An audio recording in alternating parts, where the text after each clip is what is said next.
Hey, what's up guys? This is Rapid Fills here, and I'm coming back today with another video.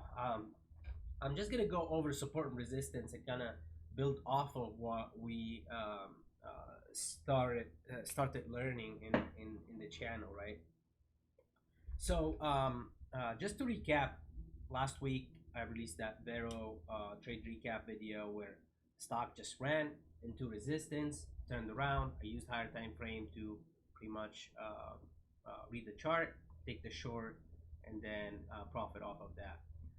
If you haven't watched it, just watch it, link in the description. And now let's bring in the charts. RDBX is been in play for a while, as you guys know. Had a pretty nice 2-day move right here, 3-day small green day, and then 2 stretch days. Again, you guys know the deal. I'm looking for something that has volume. 2 is hitting a resistance or an area of interest. So yesterday this stock was on my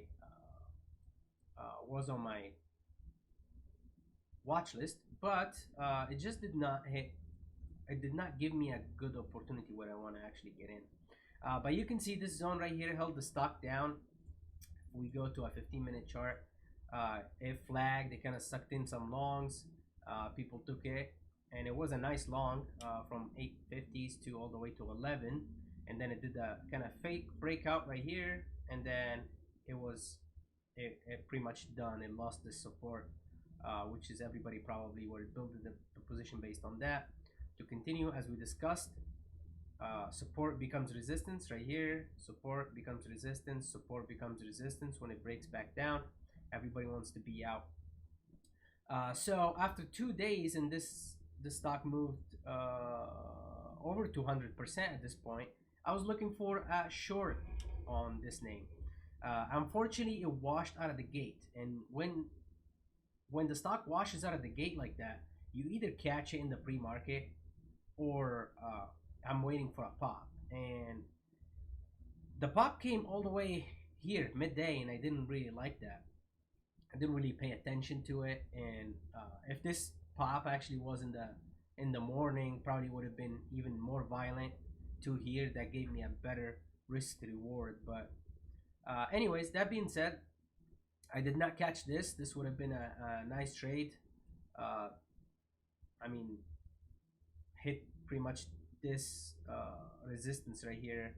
A lot of people here, so came back up to pretty much where people bought, and they want to break even. So support and resistance, and again goes back to the videos that I released last week. Came really fast into resistance, and people going to sell for a break even or a small loss, and this thing ended up fading. A lot of people call this as a first red day, which is same thing pretty much.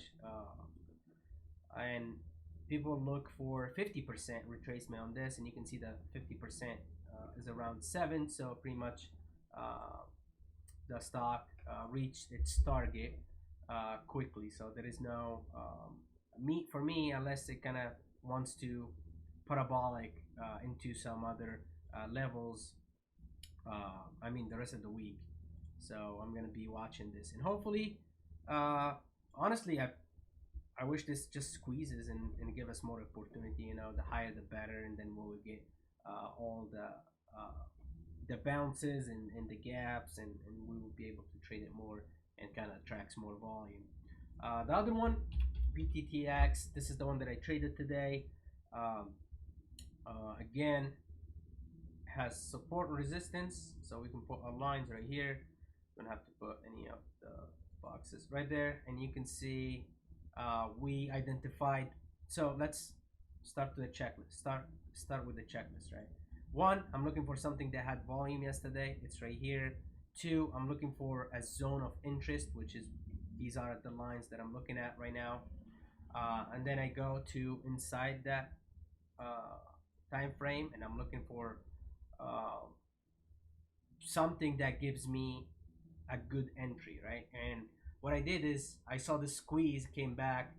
This thing tried to kind of bounce off of yesterday's high. You can see this purple line is yesterday's high right here. Where it squeezed, I tried to get it long, and then I saw the stuff. I exited out. I didn't short it actually. Waited for the crack, came back, retested. I shorted right here, didn't take any profits. Almost got stopped out, which is right here at 26. I thought it was gonna go to the 25, and it actually went to 25. My stop was at 26, which is luckily didn't get hit, and this thing came down.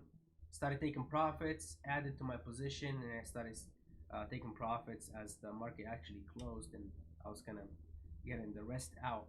So I have nothing overnight on this. The other one was FRGE.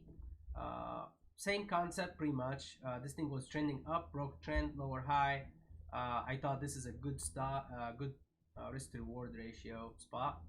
So I snagged it right here.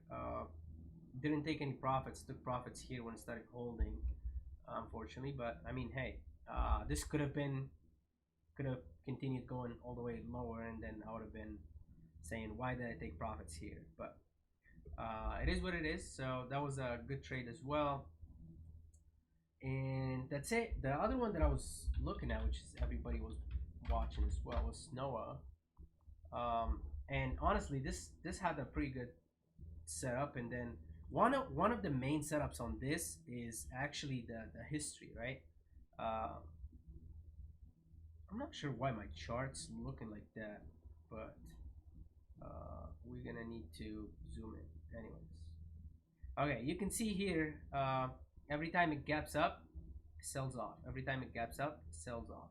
So everybody knows this stock, every time it gaps up, or most of the time, it sells off. So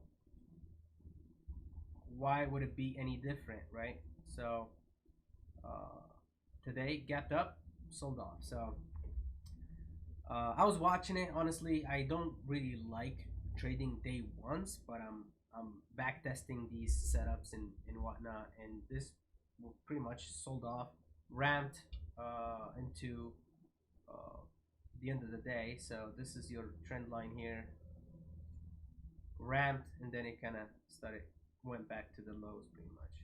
Anyways, did not trade this one, but it would have been a good trade. If you guys have any questions, let me know in the comment below.